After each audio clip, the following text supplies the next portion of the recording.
Eu sei que Deus é dono de todas as coisas, amém? Você crê que Deus é dono de todas as coisas?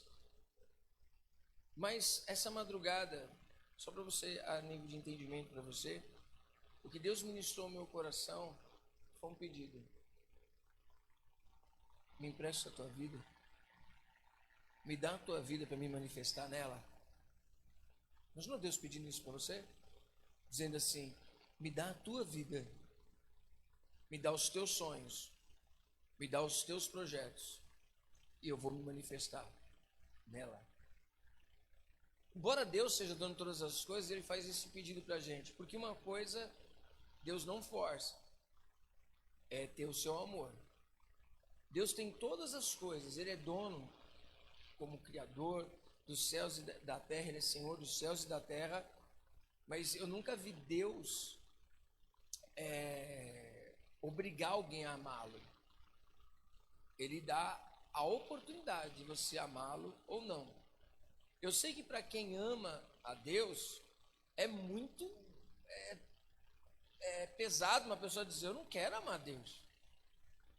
Mas é interessante que Deus ele não insiste nisso, obrigando as pessoas a amá-lo. Ele dá o direito. E é tão interessante que Deus é tão bom, que naquilo que nós perguntamos, se Deus é tão bom, porque Ele permite que essas coisas existam. Deus é tão bom que até o mal, né, as pessoas que praticam o mal, desfrutam de Deus, desfrutam do ar de Deus.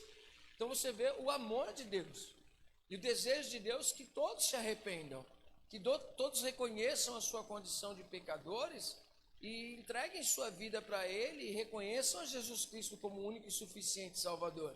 Então quando nós dizemos assim, como que Deus permite que Deus é bom e existe o assassino, Deus não mata? Deus não matou eu, não matou você. E quantas vezes a gente não matou os irmãos com a nossa boca, um no coração do outro? E você continua vivo. Nossa, aquela pessoa ali semeia uma contenda. Você também já semeou e Deus está aí com você. Deus te perdoou. Está dando para entender que às vezes nós falamos das pessoas que são assassinas, fazem, acontecem, e Deus deveria destruir elas. Deus deveria ter destruído eu, deveria ter destruído você. Ou você é perfeito? Tem alguém perfeito aqui? Não tem ninguém perfeito. Então para Deus, como não existe pecadinho ou pecadão, a mesma morte para o outro é a mesma morte para você. A mesma sentença sobre a vida de uma pessoa, a mesma sentença sobre a sua vida. Quem está entendendo? E Deus te perdoou. Então por que Deus não pode perdoar os outros? Por isso que Jesus nos desafia em Mateus 5. Ele diz que aquele que exerce misericórdia vai desfrutar do quê? De misericórdia. Aquele que julga vai desfrutar do quê? De julgamento. Com a medida que você mede, você será medido. São as próximas ministrações que vão vir de Mateus capítulo 6.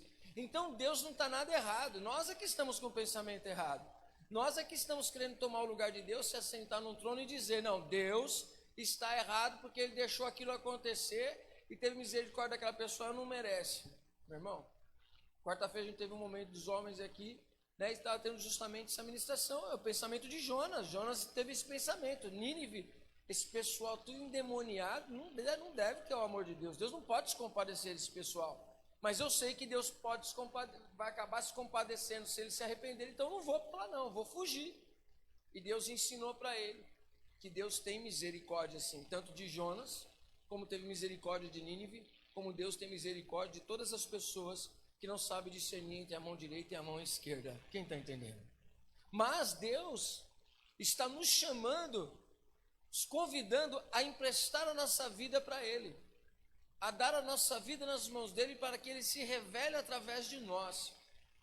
Quando o Espírito Santo falou isso ao meu coração na madrugada, eu falei assim, Senhor, está aqui minha vida. Que eu possa ser, de alguma maneira, a revelação da sua glória. Que eu possa, de alguma maneira, através da minha vida, mostrar quem o Senhor é. Eu não sei se você quer dar essa oportunidade para Deus. Falar, Senhor, usa a minha vida conforme a sua vontade. Porque é isso que nós vemos acontecer com a vida de Abraão. Deus tem um projeto e Abraão tem um sonho. Diga assim, Deus tem um projeto, Abraão tem um sonho. Só que Deus, o projeto dele vai prevalecer. Deus é interessante que ele chama Abraão para viver algo impossível para ele, que era a Sara, que era estéril, se tornar mãe. Nós vimos na história que Abraão poderia ser pai porque ele teve o filho, o Ismael, através de Agar. Então Sara que era estéril. Só que Deus, ele está querendo mostrar algo nessa história. Então Deus poderia escolher um monte de gente, mas decidiu escolher quem? Abraão. Deus poderia escolher um monte de gente, mas ele escolheu você, escolheu eu para algo, amém? E Deus tem um propósito. Ele quer se revelar através de você, através de mim, de alguma maneira. E em nome de Jesus, que ele se revele com a misericórdia e com a graça dele através da sua vida, amém? A palavra de Deus nos diz algo que eu acho tremendo. Nós já falamos um pouquinho disso na semana passada. Mas Deus tem uma agenda marcadinha. E daquele dia não passa. Não vai ser antes, não vai ser depois. Deus na agendinha dele está marcado o que ele vai fazer. Interessante que nesse capítulo aqui de Gênesis diz assim, ó. O Senhor Deus visitou Sara, como tinha prometido. E fez por ela, como também havia prometido. Deus a visitou e Deus fez como prometeram. E no versículo 2, Sara concebeu e deu um filho a Abraão, já idoso, no tempo que Deus já havia marcado. Deus já tem algo marcado para a sua vida, já está tudo agendado, irmão. Você só não sabe disso, mas Deus já agendou. A hora certa, não tema, não tema. Deus já está com a agendinha todinha pronta. E eu vou falar uma coisa para você. Deus, ele escreve com caneta. Ele não vai apagar o que ele escreveu. Porque ele já sabe de todas as coisas que vão acontecer. Deus já sabia o que ia acontecer de Abraão, com Sara, com Agar. Deus já sabia de tudo isso. Tanto que nós vamos ver no livro de Gálatas, que Paulo ele tem entendimento do que Deus está fazendo lá no Antigo Testamento através dessa história, como Agar do Monte Sinai. Então nós vemos que Deus está no controle de tudo e Abraão está emprestando a vida para Deus revelar a vontade dele. Nós percebemos também, a estudar a palavra de Deus, que existe um nascimento carnal e existe um nascimento espiritual, um nascimento que é da vontade do homem, um nascimento que é da vontade de quem? De Deus. O que é nascido da carne é carne, o que é nascido do Espírito é Espírito. Não te maravilhe de eu ter dito isso para você, porque não é possível ao homem, só é possível a Deus. Lá em João 1 também diz o quê? Que aqueles que não receberam, rejeitaram, os judeus rejeitaram Jesus, mas todos quantos receberam, deles o poder de serem feitos o quê? Filhos de Deus, os quais não nasceram nem da vontade da carne, nem da vontade do sangue, nem da vontade do homem, não, nasceram da vontade de quem? De Deus, um novo nascimento que é a segunda vontade de Deus, igualzinho aconteceu com Isaac, não nasceu segundo a vontade do homem, foi Deus que interviu e fez um milagre acontecer no momento do impossível. Então por que é que Deus esperou chegar o momento difícil, impossível, não tem mais jeito? Por quê? Só Deus pode fazer. Se Deus faz da maneira de Abraão, seria a maneira natural, e Abraão não estava entendendo isso. Já que ele disse para Deus, não Senhor, eu vou entregar minha vida para que o Senhor faça a sua vontade, eu vou mudar minha maneira de viver, para viver segundo aquilo que o Senhor quer, então o que eu vou fazer? Vou esperar em Ti. Só que depois ele tenta dar ajuda para Deus, de alguma maneira, para ir mais rápido o processo. Assim como nós queremos os processos mais rápidos. Quem gosta de processo rápido? Todos nós queremos rapidinho, mas o tempo é de quem? De Deus. É interessante que muitos homens viveram fora do timing de Deus, né? O tempo de Deus. E outros viveram dentro do tempo de Deus. Uma pessoa que eu vejo que sempre viveu o tempo de Deus, homem, ser humano total, né? Não vou falar de Jesus, porque Jesus está ligadinho. Mas foi Daniel, um cara que está no tempo de Deus, ele está ali ligadinho, Deus está se movendo e ele está ali com Deus, esperando em Deus, buscando a Deus, ouvindo a voz de Deus, sendo guiado por Deus. E nós muitas vezes nós estamos descompassados, saímos fora do compasso de Deus. Nós estamos querendo tudo do nosso jeitão, rápido, e Deus tem o tempo dele. E como diz Provérbios, há tempo para todas as coisas. Diga assim comigo, há tempo para todas as coisas. E há um tempo determinado por Deus. Assim como havia um tempo que já havia sido determinado por Deus, desde quando ele chamou Abraão, já havia um tempo determinado por ele. E enquanto as pessoas pensavam que Deus se esqueceu, Deus não se esqueceu das promessas dele, e ele vai cumprir no tempo exato, na data dele, do jeito dele, como ele quer. Você só precisa emprestar a tua vida e dizer: Senhor, que a minha vida seja uma carta em branco, que o Senhor escreva através de mim, que o Senhor mostre a sua glória através da minha vida. Amém? Só que para isso precisa de alinhamento. Você precisa se alinhar a Deus, você precisa abandonar todas as práticas que não pertencem a Deus e você se colocar à disposição. Sua parte é acreditar e se alinhar, amém?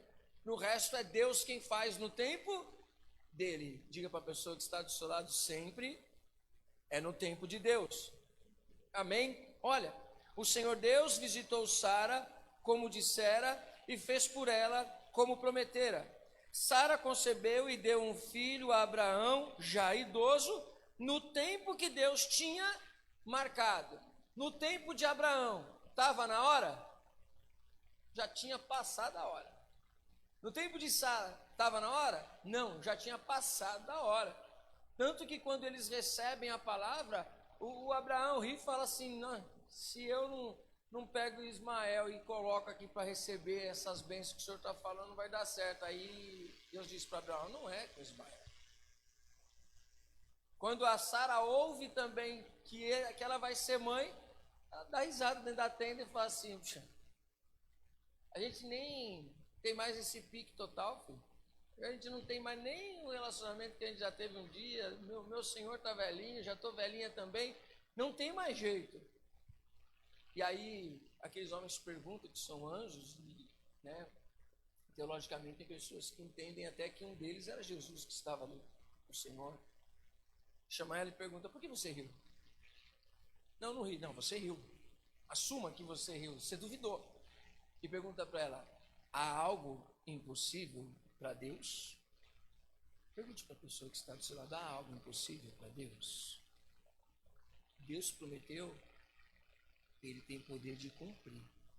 Ele faz o que ele quiser, do jeito que ele quer, no tempo que ele quiser, mas ele vai cumprir a palavra dele. Isso é ter fé, para acreditar no caráter de Deus. Acreditar que Deus é fiel. Anda um pouquinho mais à frente, nós vemos que aconteceu. Realmente, ele se tornou pai, um menino nasceu, e foi colocado o nome de Isaac, o filho da promessa. Agora, ele é o primeiro filho de Abraão? Não. Abraão tem um primeiro filho, que é Ismael, que é o filho com Agar. Agora ele tem o Isaac. Só que agora o Isaac é mais novo, o menino, o Ismael já tem mais de 13 anos, e agora está começando a acontecer um problema dentro de casa. Por quê? Porque agora, quem é o bibelô da casa? O Isaac, filho da promessa. Só que agora está o Ismael lá. E aí começa a dar confusão dentro de casa.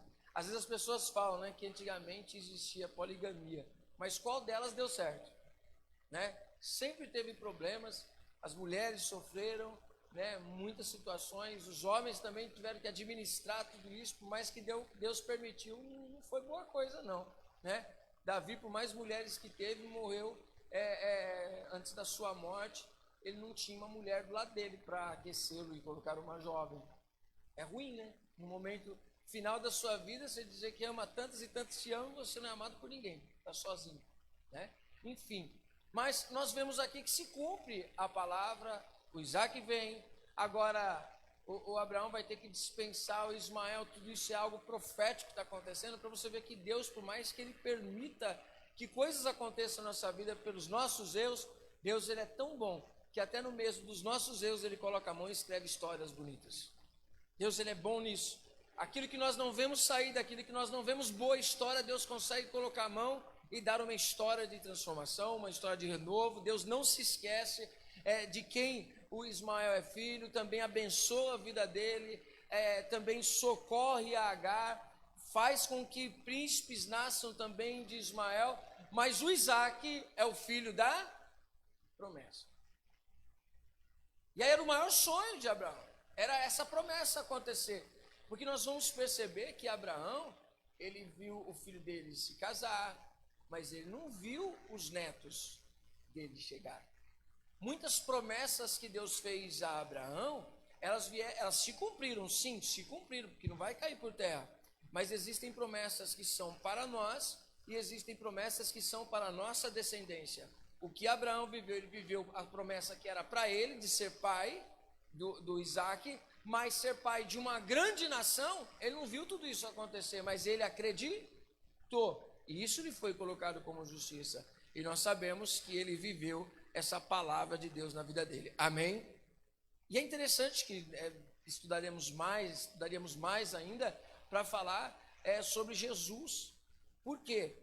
Porque já existia no plano de Deus, dentro de todo esse contexto, já existia o plano de Deus de que através da casa de Abraão, através de Abraão, as famílias da terra, não seriam só as famílias dos judeus, dos hebreus, não. Todas as famílias da terra seriam benditas através da semente que viria de Abraão. Quem é essa? Jesus, aonde todas as nações seriam atingidas pelo perdão de Deus sobre nossas vidas e todos nos tornaríamos filhos de Deus, um reino que jamais teria fim. Amém?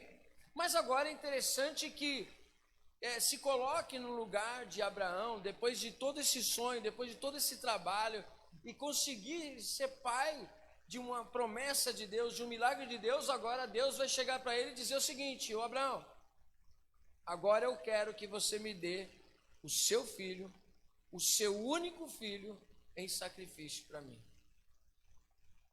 Abraão deve ter pensado, porque a gente lê a história rápido, mas Abraão deve ter pensado: eu não estou entendendo muito bem, porque o Senhor falou que era para mim sair do meio da minha parentela, da terra que eu habitava, e eles tinham o costume de sacrificar pessoas.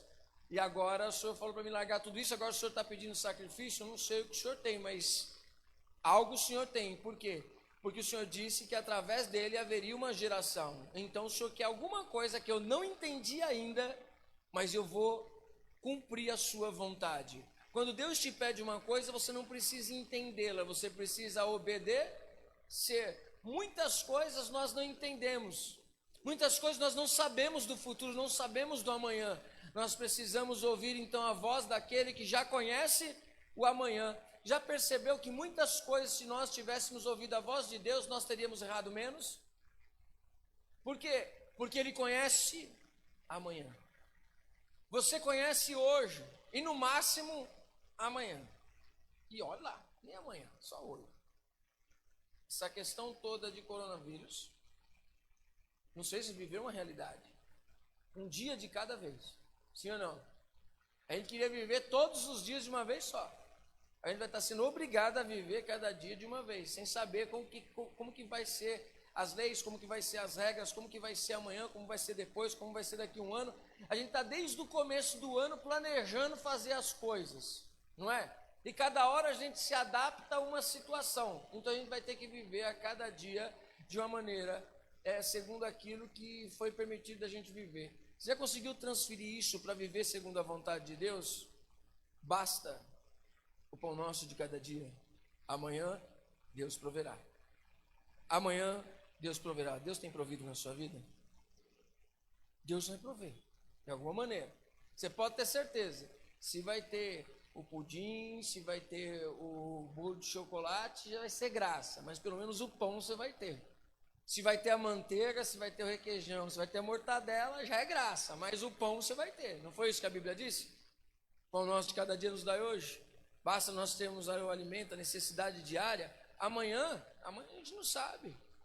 Batalha por tanta coisa. Eu vou trabalhar, vou batalhar, porque amanhã eu vou fazer isso, o ano que vem eu vou fazer aquilo outro. Quem disse? Isso faremos se Deus permitir. Se Deus amanhã decidir, ninguém vai viajar a Marte, coisa nenhuma. Nem adianta pagar passagem antecipada para você conhecer Marte. Eu gostaria de ir. Quem gostaria de conhecer? Não precisa nem ser Marte, mas só de estar dentro da nave lá, olhar lá de cima o planeta Terra, deve ser uma visão muito doida, né, pastor? Deve ser muito legal, porque imaginar Deus olhando aquela bolinha desse tamanho aqui assim, né? Acima de tudo. Então, assim, Talvez tenha muitos planos, você planejou tantas coisas. Nós planejamos, nós iniciamos o ano profetizando e acreditando e planejando e profetizando e vamos fazer. De repente, Deus na agenda dele tinha algo diferente. Ele permitiu algo diferente, sim ou não? E aí a gente perdeu o controle. Na verdade, a gente não perdeu, a gente só entendeu que nunca teve, né? Ninguém tem o controle de nada, sim ou não? Tem controle. E Abraão aqui, ele recebe essa palavra de Deus. Mais uma vez, Deus desafia Abraão. Gênesis 22. Quer ser amigo de Deus? Quem quer ser amigo de Deus? Então você vai ter que entregar tudo. Tudo. Sem reserva alguma. Para que Deus faça aquilo que Ele quer. E você confiar. Amém? Olha. Passados esses acontecimentos, Deus submeteu Abraão a uma prova, convocando Abraão, Abraão, ao que ele respondeu: eis-me aqui, Senhor. Então Deus lhe ordenou: toma Isaque, teu filho, teu único filho, a quem tu muito amas, e vai-te à terra de Moriá. Sacrifica-o ali como holocausto, sobre um dos montes que eu te indicarei. Abraão levantou-se bem cedo, selou o seu jumento e tomou consigo 2 de seus servos e seu amado filho Isaque. Ele ainda rachou a lenha para o holocausto e se pôs a caminho rumo ao lugar que Deus havia mostrado. No terceiro dia, Abraão, levantando os olhos, viu de longe o lugar que Deus havia determinado. Abraão ordenou aos seus servos: permanecei aqui com o jumento. Eu e o menino iremos até lá, adoraremos e voltaremos a vós. Então, Abraão tomou a lenha do holocausto e a colocou sobre os ombros de seu filho Isaque. E ele mesmo levou as brasas para preparar o fogo e o cutelo. E enquanto caminhavam os dois juntos, Isaque chamou por seu pai Abraão: meu pai. Ao que replicou prontamente Abraão: sim, meu filho. Então Isaque lhe perguntou: eis o fogo e a lenha, mas onde está o cordeiro para o holocausto? Assegurou-lhe Abraão: Deus proverá para si, meu filho, o cordeiro para o holocausto. E continuaram a caminhar ambos juntos. Amém? Se nós não nos colocarmos na pele de Abraão, a gente vai ler como historinha. Nós precisamos nos colocar na pele de Abraão. A Mara, a gente estava tomando um café agora há pouco, o pessoal, a gente estava tomando um café, e a Mara estava falando de uma vez que a Lohane estava em casa e apagou, deu apagão, né? E nada de atender, não atendia telefone, não atendia celular, não atendia a campanha, não atendia nada no apartamento. Ela se desesperou logo, falou: meu Deus, aconteceu alguma coisa. Aí chamou bombeiro, SWAT, resgate, para ver o que aconteceu. Quando chegou, ela só estava dormindo. Simplesmente, né? Ela não conseguia mais nem trabalhar em casa, né? Trabalhar no salão, né, mano? Preocupada com a filha. Quando chegar lá, ela só pegou no sono, né? Conseguia acordar. Simples assim. E olha a preocupação de uma mãe. Agora imagine então você subindo com a sua filha, sabendo que você vai sacrificar ela e tacar fogo nela e cortar ela em pedacinhos. Você iria em paz? Iria sossegadinha? Não iria. Iria preocupadíssima. Ter coragem de sacrificar. E segundo, eu creio que você já conhece a história, você sabe que o anjo grita: não faças mal ao menino. Mas e se o anjo não grita? E se Abraão não ouve a voz? Ele sacrificaria o filho ou não sacrificaria? Ele estava disposto a sacrificar, embora ele tinha no coração que algo Deus iria fazer, ia ressuscitar o menino. Ele acreditava nisso. Por quê? Porque quando ele sai com o seu filho, ele leva os moços junto, leva junto também a jumenta dele, faz tudo direitinho. Só que no meio do caminho, quando está chegando lá perto do monte, ele fala: agora vocês ficam aqui que nós vamos subir para adorar, e daqui a pouco nós voltamos. Ele não disse que ele voltaria, ele disse: nós voltaremos. Isso é plural. Não é só ele voltaria com o filho dele. Então ele entendia que ele ia matar o filho dele, ele ia tacar fogo no filho dele, de alguma maneira Deus ia pegar uma super bonder celestial, ia colar o menino e falar, pode levar o menino embora para casa, e está tudo certo. Ele não sabia qual era a proposta de Deus, e na chamada de Deus para a nossa vida, é a mesma coisa, né, Abraão? Você não precisa entender toda a proposta, você só precisa ser obediente, amém? Deus quer que você seja obediente. Você e eu, nós por um espaço de tempo servimos a um propósito de Deus, e se nós passarmos de cabeça erguida por esse propósito, Deus nos abençoará poderosamente, amém? Deus quer te usar, e você é que precisa decidir, Senhor, usa ou não usa. Se você não quiser, Ele não usa, amém? Mas olha só, e diz a palavra que é interessante, tem tudo a ver com ceia hoje, cai bem essa ministração. Por quê? Porque olhando a história de Isaac subindo o monte, ela aponta para a história de quem? De Cristo. Como assim, apóstolo? Para você ver que Deus está querendo fazer algo e Abraão só atende a um propósito. Assim como na nossa vida, Deus quer fazer algo e nós atendemos a um propósito dessa revelação de Deus. Abraão atendia a que propósito de revelação? Algo que aconteceria só lá no futuro, que nós vemos aqui no Novo Testamento. Paulo, quando ele fala sobre isso em Gálatas, ele fala que Deus evangelizou a Abraão, contando-lhe o que ele haveria de fazer, lhe trazendo uma boa notícia, para que ele saísse da terra, que Deus seria com ele, Deus o abençoaria, Deus o prosperaria. Deus contou todo o projeto para Abraão? Não. Até mesmo desde a sua saída, Deus falou para ele que era para ele sair para que terra? Não deu destino ainda. Depois que ele saiu, que Deus falou assim, ó, a terra é essa daqui. Vai lá, peregrina, anda por essa terra, porque todo lugar que você pisar será teu. E assim ele creu e foi andando na terra e tomando posse pela fé daquilo que Deus tinha prometido para ele. Mas ele não sabia da história da Agar, ele não sabia do que aconteceria com Ló, ele não sabia da história que aconteceria agora, que Deus pediria aquilo que ele mais amava, Deus pediria no altar. O que você mais ama? Você teria condições de abandonar no altar de Deus? Sei o que você mais ama, não é? Não vem com essa história de chocolate, não, irmão. Não, eu vou abandonar meu chocolate. Não, eu vou abandonar a minha Coca-Cola. Não. Estou falando algo que vai todo o seu sentimento. Se eu abandonar essas coisas, vai ser até bom com a sua saúde, sim ou não? Vai ser bom. Estou falando algo que te custa mesmo. Abandonar, porque quando Abraão vai entregar o Isaac, ele está entregando o quê? Todo o sonho dele. Todo o projeto que ele tinha como homem, ele entregou no altar do Senhor. Esquece do lado que Deus falou para ele, não faça mal ao menino, mas entenda só que o que ele está entregando é todo o sonho dele, toda a vida dele.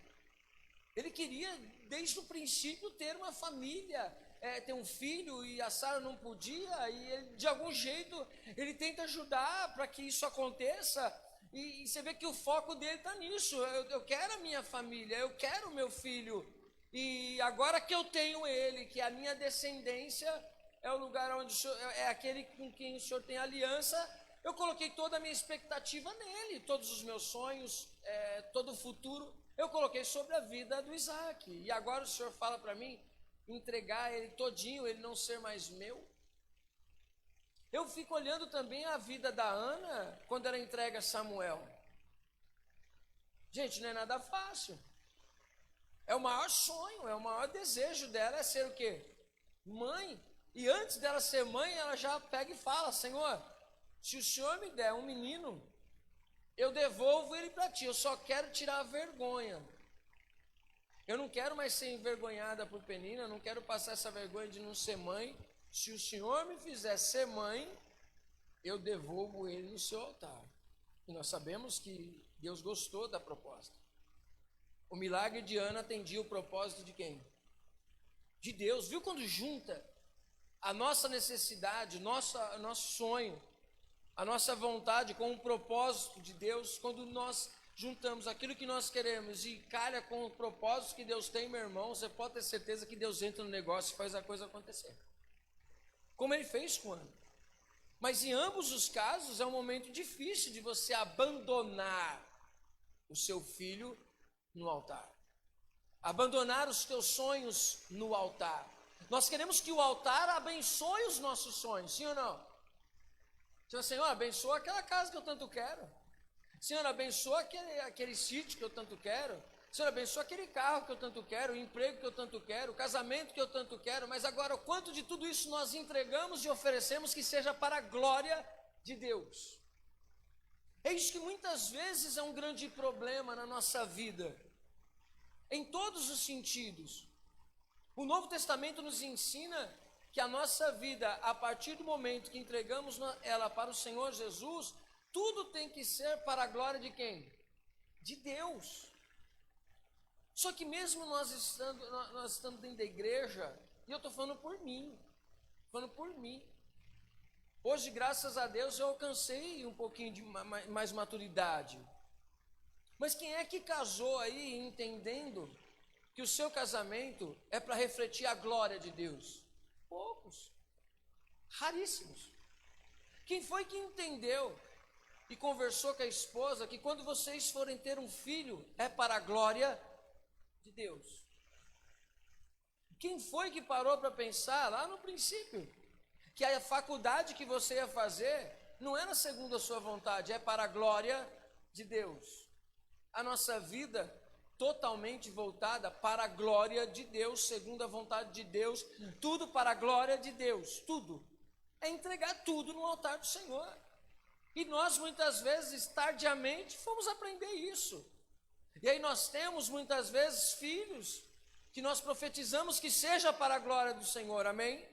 Nós temos casamentos que profetizamos seja para a glória do Senhor, empregos, formações, que seja para a glória do Senhor, mas às vezes é uma adaptação daquilo que nós decidimos e pedimos que Deus abençoe. Sim ou não? Aí depois, às vezes, a gente até pergunta para Deus, por que isso, por que aquilo? Aí Deus fala, você quer que eu te responda ou não? Aí a gente fala, não, deixa quieto, Senhor, porque a gente não é burro, já entendeu. Quem está entendendo o que eu estou falando? E a gente tem que administrar as coisas. Mas nós depois entendemos, e hoje eu creio que nós temos essa maturidade maior, de entendermos que a nossa vida é toda para a glória de Deus. Você imaginou filhos, esposa, esposo, família que entende isso?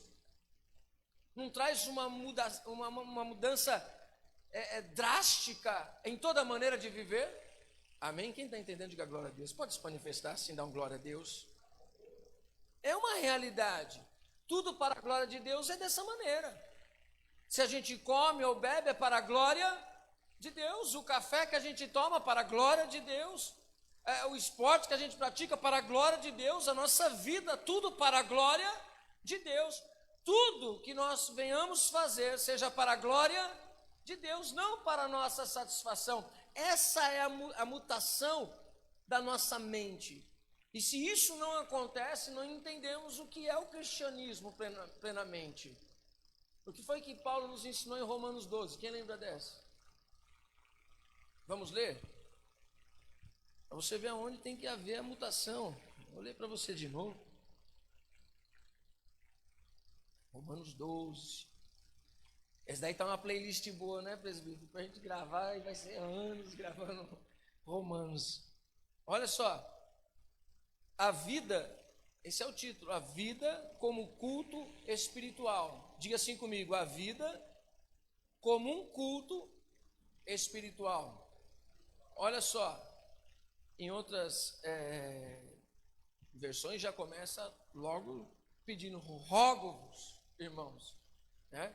Portanto, amados irmãos, rogo-vos, ou seja, eu imploro a vocês. Quando eu peço com rogo, eu não estou só pedindo, eu estou pedindo insistentemente, veementemente. Rogo-vos pelas misericórdias de Deus, que apresenteis o vosso corpo como um sacrifício vivo. Sacrifício vivo tem vontade própria ou não tem? Tanto tem que a gente vê a submissão de Isaac, porque quando ele fica sabendo, irmão, ele não é mais criancinha, ele está carregando a lenha. Se seu pai fala que vai sacrificar você, você foge dele ou não foge? Sai correndo ou não sai? É isso que, olha, gente, eu não sei o que Abraão fazia, eu não sei se ele batia demais na família. Eu não sei o que ele fazia com a Sara. A Sara chamava ele de senhor, né? Meu senhor.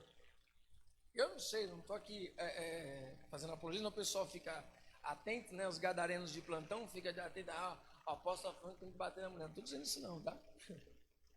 É machismo, é um cara machista, né? Não sou nada disso não. Mas não sei o que Abraão fazia para Sara, ou então ele tratava a mulher como uma rainha. Mas a gente vê que ele pede para ela negar que é a esposa dele, então acho que não é tão rainha assim. Mas tudo bem, vamos entrar nesses meios aí. Mas a mulher chama o cara de senhor. Você conhece alguma mulher que chama o seu marido de senhor? Eu não conheço também. Conheço algumas que até cortam as unhas do marido.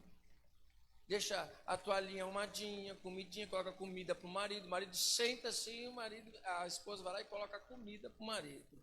Tem alguma esposa que faz isso aí? Tem, faz isso, né? O marido senta assim, ó, e a mulher vem e traz a comida para ele, né? Tem outras que a mulher fala assim, você não é aleijado, mano, já fiz, vai lá e pega. Cada um tem o casamento que construiu, fechado. Cada um tem sua maneira. Mas eu vejo Sara aqui, quando ela responde que o meu senhor deixou já o costume, a gente não pode mais ter filho, meu senhor. Ó, Sara, você mente que você é minha mulher, senão os caras vão me matar. Sim, senhor. Tudo é senhor. Agora o cara vai falar pro filho dele, ó, vamos lá, pai, vamos, mãe, cadê o sacrifício aí? Cadê o cordeiro? Até aí beleza, mas só que a gente vê que ele pega o menino e amarra. Então o menino entendeu, sim ou não? Sou eu o sacrifício. Talvez o menino fale assim, não, vai pai, manda ver, se Deus pediu algum negócio ele tem aqui. Então imagine que Abraão amarrava o menino chorando. Então você vê que a cena é realidade. Você acredita na palavra de Deus? Essa cena para você aconteceu de verdade? Então precisamos entrar dentro dela. E agora, o Paulo nos ensina através de Romanos que nós somos o sacrifício vivo. E sacrifício vivo tem vontade própria. Então nós temos que nos colocar como sacrifício ao Senhor. E como que a gente sacrifica? Apresenteis o vosso corpo como um sacrifício vivo, santo e agradável a Deus, que é o vosso culto espiritual. Todo culto tem que ter sacrifício. E sacrifício não é só oferta, irmão. Sacrifício não pensa, tá vendo? Tá, sacrifício, a apóstola vai ministrar a oferta. Não, sacrifício em todos os sentidos da sua vida, como um culto espiritual. A sua oferta, por mais que você faça ela fisicamente, ela tem todo o desdobramento espiritual. O seu louvor, a sua adoração, em meio ao seu caos, em meio às suas dificuldades, você vem adorar o Senhor, é um sacrifício ao Senhor, amém? Quem está entendendo? Isso é sacrifício. Você veio sacrificar hoje ao Senhor? O que você veio sacrificar? Sua própria vida, em culto, em adoração a Deus, amém? E aí ele diz que é o vosso culto espiritual, e não vos amoldeis ao sistema deste mundo, mas sedes transformados pela renovação das vossas mentes, para que experimenteis qual seja a boa, agradável e perfeita vontade de Deus. Qual era a boa, perfeita e agradável vontade de Deus para Abraão naquele momento? O filho sacrificado no altar. Abraão falou assim, topo. Mas Deus queria mesmo o filho? Ou Deus queria o coração de Abraão? Deus queria totalmente o coração de Abraão. Quando Deus te pedir alguma coisa que te custe, Ele não quer aquilo, Ele quer você. Quando Jesus fala com o menino que ele tinha muita riqueza, e ele fala assim, eu tenho muitas posses, como que eu vou largar tudo isso para servir ao Senhor? O coração do menino estava onde? Na riqueza. Qual era o tesouro dele? A riqueza. Qual é o seu tesouro? Apóstolo, não tem uma moeda para bater na outra. Eu não estou falando de monetário, eu estou falando de riqueza. O que para você é riqueza? O que para você não abriria a mão no altar do Senhor? Mas pensa, eu não vou te dar muitas ideias. Porque você sabe o que é que Deus vai te pedir. Sempre Deus vai pedir algo no teu coração que seja um sacrifício. Quem está entendendo? Por quê? Aonde estiver o seu tesouro, ali estará o seu coração. Aonde estava o coração de Abraão? Em Deus. Se tivesse em Isaac, ele não ofertaria Isaac. A gente pensa, se ele não ofertasse Isaac, eu concordaria que o coração dele estava em Isaac. Mas ele mostrou para mim e para você, para ele mesmo, porque para Deus, Deus já sabe, sim ou não? Antes que a gente fale uma palavra, Deus já conhece. Mas Abraão mostraria para ele mesmo e mostraria no mundo espiritual que Deus é mais na vida dele do que qualquer outra coisa. Que ele não serve a Deus por causa das bênçãos que Deus dá. Ele sabe que aquelas promessas de Deus vão se cumprir de uma maneira ou de outra, mas ele não está buscando a Deus. Deus é o maior tesouro da vida dele. Ele não está buscando a Deus por causa de bênçãos. Ele ama a Deus acima de todas as coisas. É isso que ele vai mostrar com a atitude dele. Quando você mostrar o seu desprendimento com as coisas que você julga valor e você colocar Deus sobre todas as coisas, você pode ter certeza que Ele te dará todas as coisas que são necessárias para a sua vida, até que você não se perca. Quem está entendendo? É interessante, nós vamos ver aqui a história. Vamos aqui no 22 de novo, por favor. E aí diz assim a palavra: Isaac chamou por seu pai Abraão, meu pai, ao que replicou prontamente Abraão, sim, meu filho. Então Isaac indagou: eis o fogo e a lenha, mas onde está o cordeiro para o holocausto?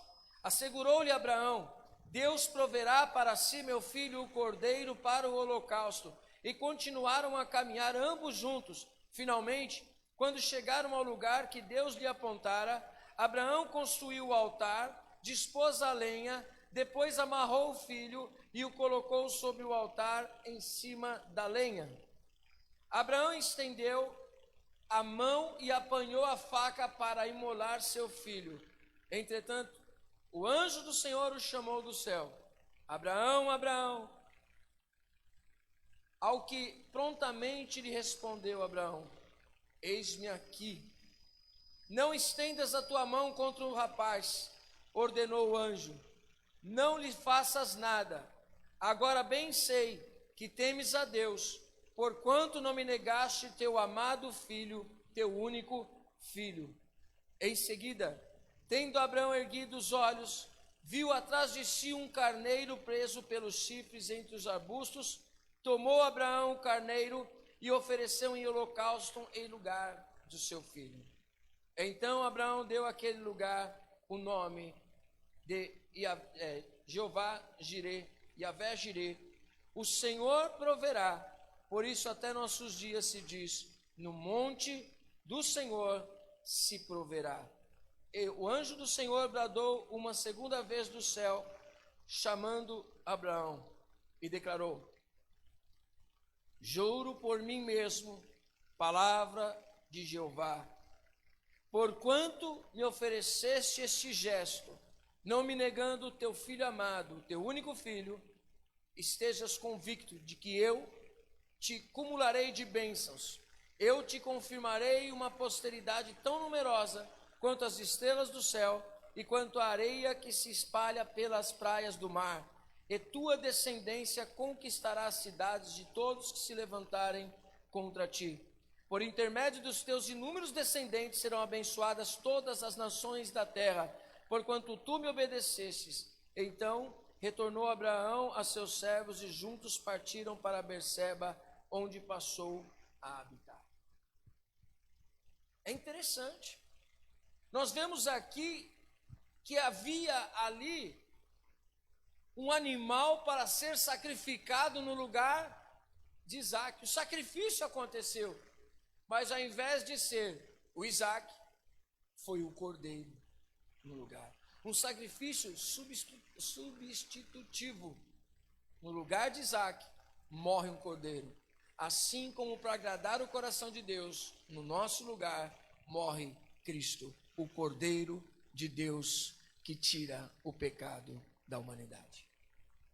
Essa é a história Então nós percebemos que Deus está dizendo para Abraão: Abraão, me empresta a sua vida para me mostrar uma história. Está dando para entender? E Abraão diz assim: eu topo, mas como que vai ser esse negócio? Me dá seu filho. Você tem alguma coisa por detrás disso? Eu tenho, mas eu quero que você cumpra o que eu estou te falando, ok? Ok. Abraão foi lá e obedeceu. Deus queria mostrar quem? Cristo naquela história. Está dando para entender? Só que eu acho interessante que Deus ele segue um caminho com Abraão, entre aspas. Entenda que a maneira que eu estou querendo passar isso não é plenamente dizer que Deus abandonou Abraão. Parece que Deus disse assim para Abraão: Abraão, agora você vai seguir na sua vida normal aí, porque eu vou continuar meu plano. Porque depois que acontece esse episódio, Abraão vive mais um tempo, Sara morre, e Abraão, ele continua a vida dele, e você vai ver que não tem muita história, grande história acontecendo dali para frente. Ele toca a vida dele, porque agora quem vai dar sequência da história é quem? O Isaac, que vai vir logo na sequência, porque Abraão vai pedir para que o servo dele busque uma mulher da família para se casar com Isaac. Mas é interessante que Abraão continua a vida dele, depois da morte de Sara, ele se casa de novo. Quantos filhos Abraão teve? Quantos? Ele teve primeiro Ismael, depois ele teve Isaac, ok? Ele cumpriu toda a vontade de Deus, ele atendeu o propósito de Deus. Dali para frente ele só viveria as promessas de Deus. Por quê? Porque até onde Deus precisou dele, ele esteve fiel inteiramente. Olha só que interessante, leia aí comigo, vamos um pouquinho mais à frente. Capítulo número 25.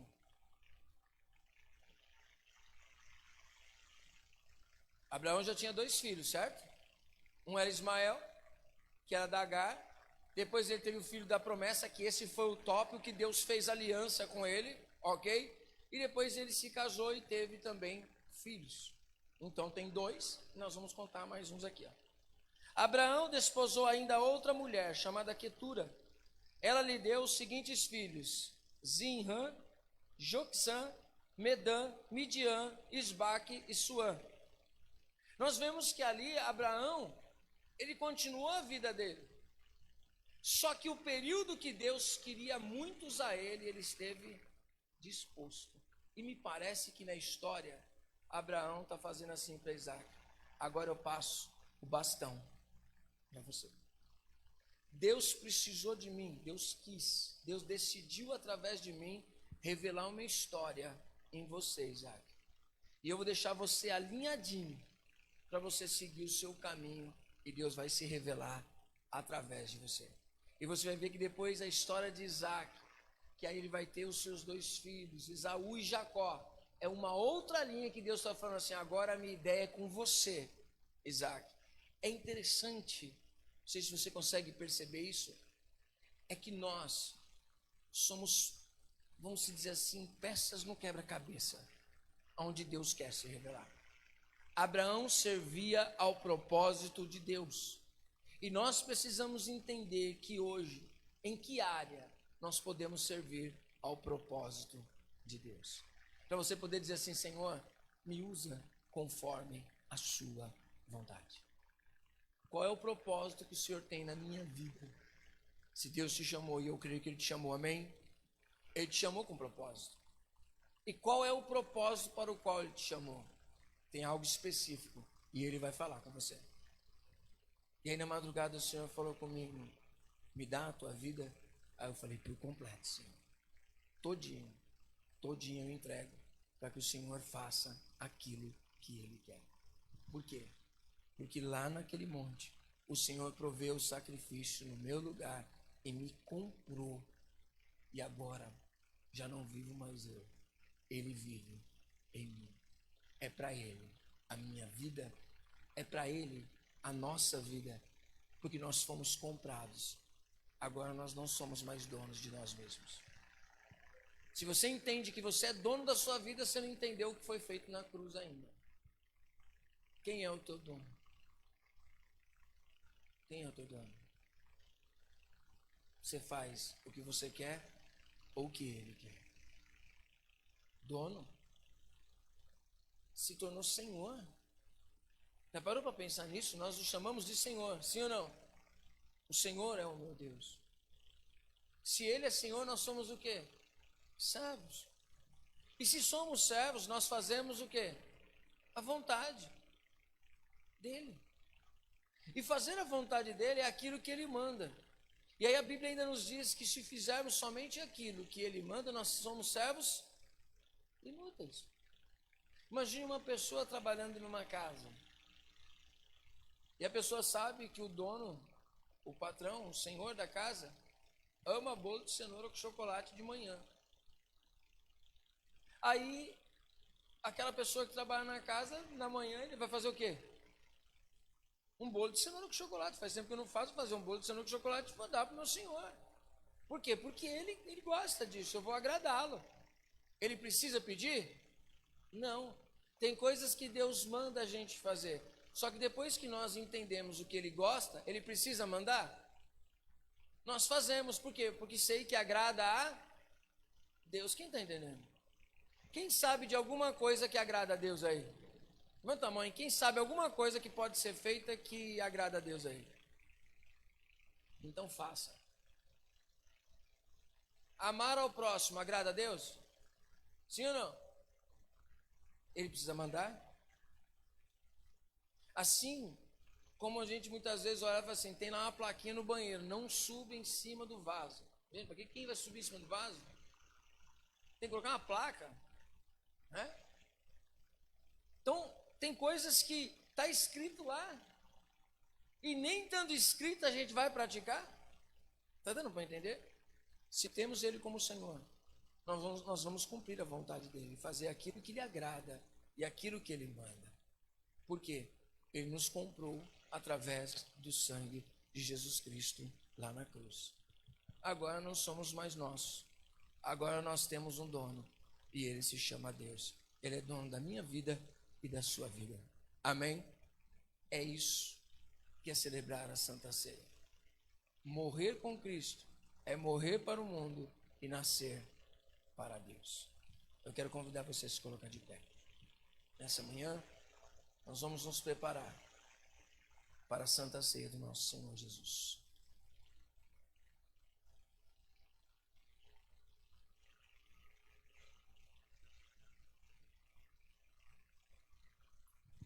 Abraão morreu, mas ele cumpriu a vontade de Deus. Cumpre em mim os teus planos, Senhor.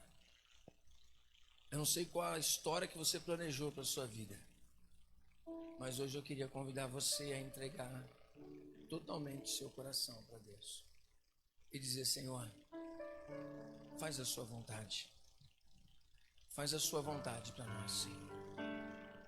Que eu possa ser um instrumento. Só instrumento. Não sei se você tem coragem para isso, mas abandonar sua vida no altar do Senhor. Ele fazer o que Ele quer.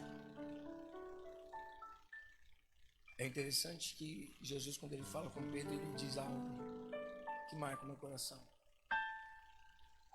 Que Pedro, ele fazia o que ele queria, até o dia que ele amadurecesse, e ele não lutaria mais para se livrar das cordas.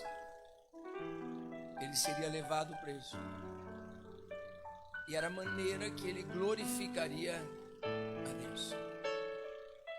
Tem versões que tratam Paulo, na sua conversão, que se deu o início dela, eu creio que foi aos pés de Estevão, antes dele cair do cavalo, porque eu creio que eu entro dentro da mente de Paulo, assim, ficou olhando ele, prestando atenção em Estevão morrendo e dizendo, com os olhos focados no céu, dizendo, perdoa o que eles estão fazendo, porque eles já têm muito pecado na conta, não coloca mais esse não, eles não sabem o que estão fazendo. Talvez Paulo olhando e falando assim, rapaz, o que está acontecendo aí?